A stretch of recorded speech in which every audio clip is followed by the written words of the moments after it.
सच बताऊं, पहले मुझे कुछ पता ही नहीं था। लगता था कभी कभी टेंशन ले लेना, उदास हो जाना या थोड़ा सा घबरा जाना, ये सब तो हर किसी के साथ होता है। घर में पैसे की टेंशन, पढ़ाई का स्ट्रेस, रोज के काम, बस ये सब नॉर्मल है, यही समझती थी। फिर धीरे धीरे ऐसा होने लगा कि बिना वजह अचानक सांस तेज चलने लगती थी, सीने में दर्द जैसा फील होता था, हाथ ऑटोमेटिकली कांपते थे और लगता था जैसे कुछ बुरा होने वाला है, या फिर लगता था शायद गर्मी चढ़ गई है या बस ज्यादा आज काम कर ली हूँ। पर बाद में समझा ये पैनिक अटैक है।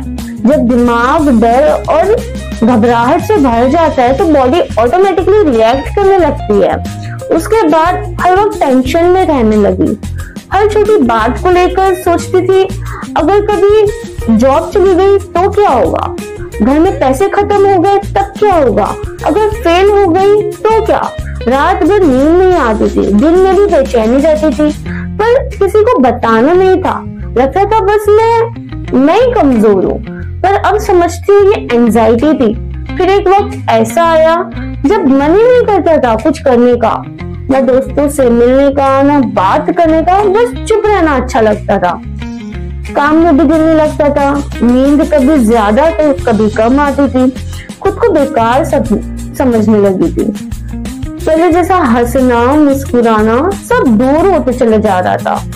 तब समझ आया ये डिप्रेशन है, जब अंदर से सब कुछ टूट जाता है। और सबसे अजीब बात ये थी कि मुझे तब तक पता ही नहीं था कि ये सारी चीजें होती क्या है।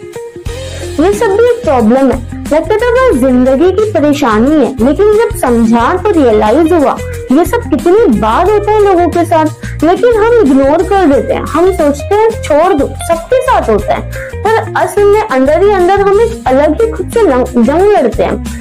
आज मुझे पता है जब भी किसी को अचानक सांस रुकने लगे, डर लगे, हर वक्त टेंशन में हो या खुद को उदास समझे, तो ये बस एक मूड का इशू नहीं है, ये एक रियल प्रॉब्लम है जिसे समझना और सपोर्ट करना जरूरी है।